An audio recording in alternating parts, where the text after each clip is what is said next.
बुद्ध और हनुमान जी की ज्ञान वार्ता। भाग 2। रात्रि का अंतिम प्रहर था।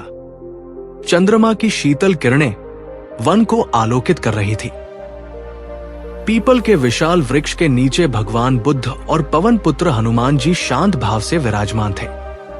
दोनों महापुरुषों के मध्य ऐसा मौन था जिसमें भी ज्ञान की ध्वनि सुनाई दे रही थी। कुछ क्षण बाद हनुमान जी ने अपनी जिज्ञासा प्रकट की।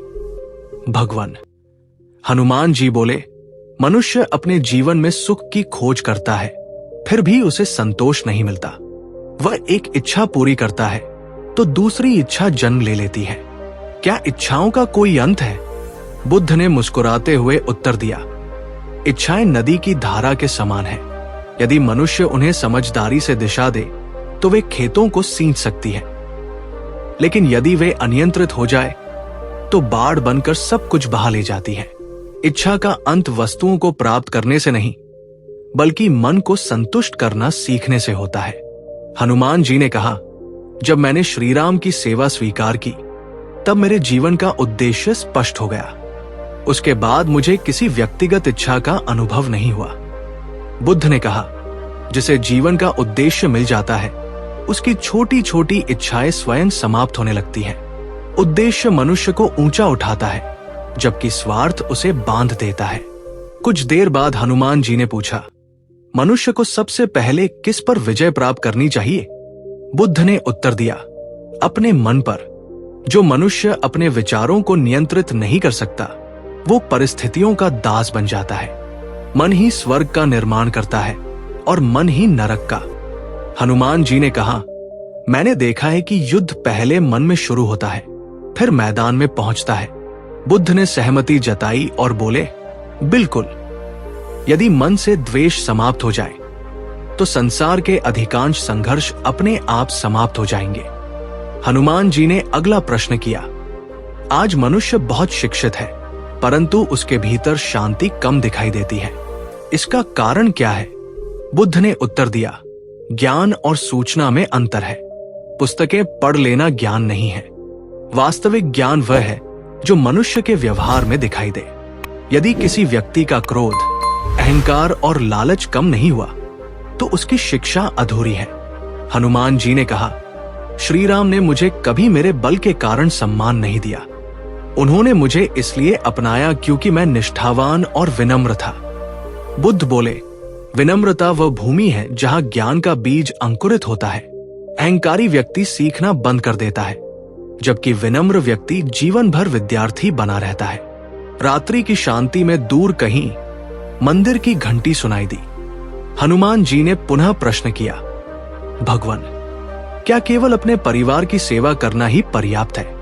बुद्ध ने उत्तर दिया, परिवार की सेवा आवश्यक है, लेकिन करुणा की सीमा परिवार तक नहीं होनी चाहिए।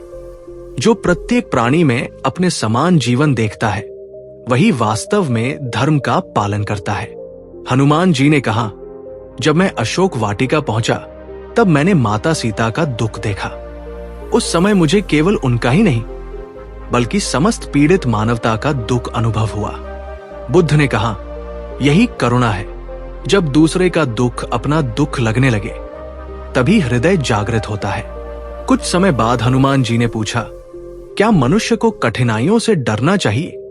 बुद्ध ने उत्तर दिया, नहीं, कठिनाइयां जीवन की परीक्षा नहीं, शिक्षक है। जैसे सोना अग्नि में तपकर अधिक शुद्ध होता है, वैसे ही मनुष्य संघर्षों से परिपक्व बनता है। जो कठिनाइयों से भागता है वो अपने विकास से भी दूर भागता है।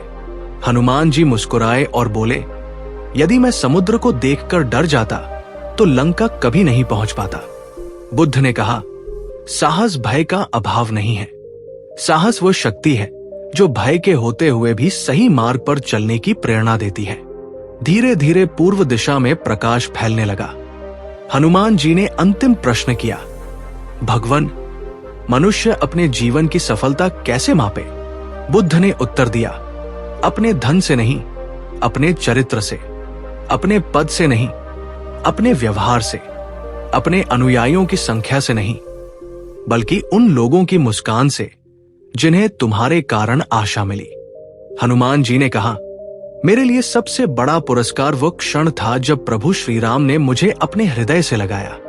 बुद्ध ने मुस्कुराते हुए कहा, और मेरे लिए सबसे बड़ी सफलता वह है जब कोई व्यक्ति अपने भीतर के अंधकार को पहचान कर प्रकाश की ओर पहला कदम बढ़ाता है। सूर्य उदित हो चुका था।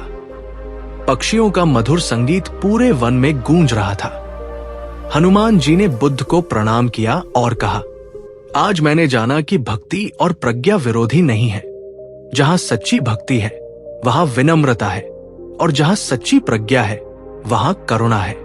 बुद्ध ने उत्तर दिया, और जहां करुणा, सत्य, सेवा और आत्मसंयम एक साथ मिल जाए, वहीं मानव जीवन अपनी सर्वोच्च ऊंचाई को प्राप्त करता है। दोनों महापुरुषों ने एक दूसरे को प्रणाम किया।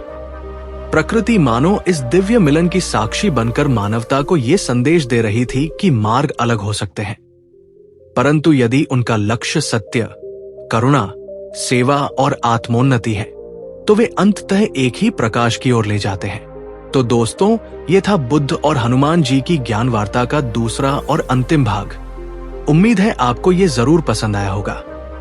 यदि आज का ये पॉडकास्ट आपको पसंद आया है तो आप हमारे चैनल को अभी सब्सक्राइब कर लीजिए, ताकि भविष्य में आने वाली हमारी हर वीडियो आप तक पहुंचती रहे। नमो बुद्धाय।